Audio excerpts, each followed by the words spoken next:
Yo, what's going on, Cowboys fans? Hey. I've been trying to get to this video for a while. But to be honest with you guys, so much has been going on.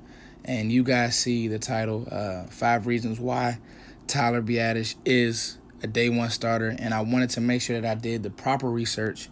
I watched the Michigan game, I watched the Illinois game, I watched Ohio State, both Ohio State's games, and I watched how he progressed, and I saw some of his deficiencies and all that good stuff. But I also didn't think that last week was the time to do a video, and I've just been collecting so many thoughts. So many of you guys follow me on Twitter, and I'm going to get to some of that at the end of the video, but I'm going to give you guys, some football because we do need sports, but I've been collecting thoughts on what's going on right now and, trying to get to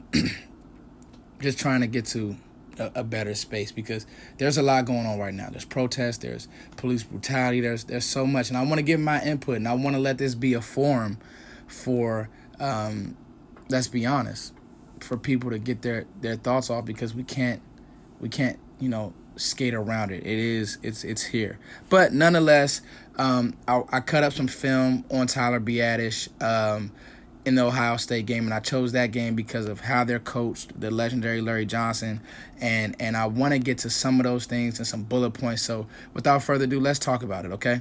And with that said, guys, the 5 things, okay, the 5 real reasons why I think he's a day one starter: power, IQ, build, attitude, and the situation. Let's be honest, him being with the Cowboys, with this O-line, with the Travis Frederick, seeing how Travis Frederick practices, the IQ that he'll get from these pros, I just think that he's ready. You see a guy that the only real issue is leverage in the passing game and somewhat picking up stunts. The power, the ability to climb to the next level. All right, that pin and pull, that power in that counter trade play. All right, down, get next level, get to a backer, hold your own, be able to play with leverage. I think that he has all of that stuff, and I'm going to go through some film in a second. But his build, 6'3", 316, he's built like a refrigerator. That's how I like my guards. I saw a player who was able to stay winded throughout the whole game. So without further ado, let's talk about it. Now, just for objectiveness, this is what I mean by sometimes he can overextend, play with bad leverage, and to be honest, he gets trash right here.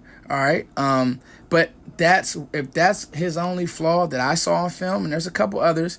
You see the leverage issue right there. Boom, swim, rip, and he does really good with big 0 and 1 techniques. Okay, so it just sometimes he gets overextended. But look at this bow. Okay. That bird dog step to that pull, I work that with my kids all the time. Turn, run. Now here, I thought he could have passed that stunt off a little bit better. He actually should have looked inside. But if you watch this guy climb to the next level, look at this. Boom, kick out. That's how you block it. Pin, pull, get to the next level. Look at him again. Get to the next level, climb, play square, and he plays with power. And another thing is I never really saw him on the ground. I never saw Biadasz on the ground. So to me, you're looking at a guy who's going to fit in this Cowboys scheme. He's going to fit well. Like, he'll be able to, and this is a Michigan game. This is some things I really like. Look at the power. Watch him climb right here. Boom, seal block. You love that type of stuff. So to me, I think this guy has a bright future, and I think he's a stronger player than Joe Looney right now. He just is, and I think that he's, coming from that Wisconsin pedigree, I think that he's more equipped to play than even a McGovern right now because they, listen, the legendary Joe Rudolph over there at Wisconsin, a dynamic offensive line coach. I think that Tyler Biadasz is ready to go right now. That's just me. I gave you guys the 5 reasons: his IQ, his build, his attitude, and the situation. Think about the situation that he's coming into. I believe that Mike McCarthy is going to run the ball with power. I think that he should. It serves him well to do so. So I think that we'll be in good shape, guys. I think that, listen, if Tyler Biadasz, he's going to get his butt kicked a little bit. But I think that kind of like he did this year at Wisconsin, he'll continue to get better, to play with more power, to play with better leverage, and just being in the room. And I just showed you on film, the way he's able to pull, get his feet moving, open up those hips, climb the next level. The only thing is, can he handle blitzes and making those calls? And him, Dak, and McCarthy are gonna have to work those out because listen, your center is the O-line quarterback, really. So I think that he will, though. And I think that, listen, we replaced a Wisconsin legend with another great Wisconsin player. All right, Cowboys fans. Hey, just getting off. Finished the first half of the video, but I thought that it would be more personable if I actually showed my face, because I wanted to actually talk to you all. On my way home, well, actually on the way to work with the kids, training, praying for a football season. Y'all pray with me, man. Hopefully this COVID thing hopefully it's on its last leg, y'all. But I wanted to talk to you guys about kind of race relations, protest, and just kind of air my thoughts, and then also just let this channel act as a forum. The reason why I haven't been doing videos for this last, what do you say, week or so, is because I wanted to let all of this play out. I'm in the 3rd Street Tunnel. They were actually, if you're from DC, they was actually protesting in this tunnel 2-3 weeks ago. And we'll just jump right into it. I mean, not 2-3 weeks ago, a day ago. 2 days ago, all weekend. And hey, I'm not mad at any protest, but I will be completely honest. I probably would never go out and protest police brutality or anything like that. But I see it and I get it and I understand it. Now you gotta understand, this is coming from, sorry if the light is goofy, y'all. This is coming from a black male who, let's be honest, has been stereotyped by police before. Like, I've had those situations happen to me before, and it was very uncomfortable. But what I will say is, education and conversation, to me, is the answer. And getting back and giving back and making sure that the youth, in whatever way, whether it's teachers, whether it's you helping your community, whether you talking to a young man, to me is the answer. The problem is, a lot of, let's just be honest, a lot of white people just don't understand what this country was built on. Let's be completely honest with ourselves. What was taught in these school books? What was taught? In these schools, in elementary schools, it was Martin Luther King, it was Rosa Parks, but were kids at a young age really taught about the true leaders? And there's more. There's Medgar Evers. There's Malcolm X, and there's deeper than that. Were kids really taught about a lot of the pioneers in the African American movement, and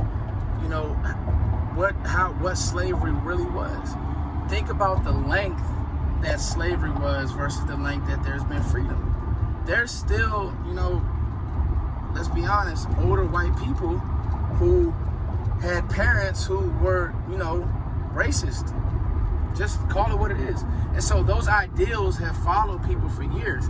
But to think, it's really dumb and ignorant to think that every white person is racist or every cop is a bad cop. Listen, George Floyd's murderers, that's what they were. They were murderers. Those people weren't cops. But my dad, he served in the military. He served in the Air Force for 25 years. Am I going to disrespect public service workers, police, and loot and do this stupid stuff? Absolutely not. Because those guys put their life on the line every day. What has to happen is we have to have a conversation. Conversations, first of all, uncomfortable conversations, that's when change starts to happen. That's when ideals start to happen. That's when people can say, you know what? Whether I respect it, whether I appreciate it, whether I hate it, I'm aware. I'm just aware that this is happening.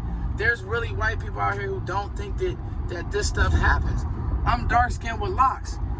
I know what it is to come across a white police officer and probably what he thinks of me.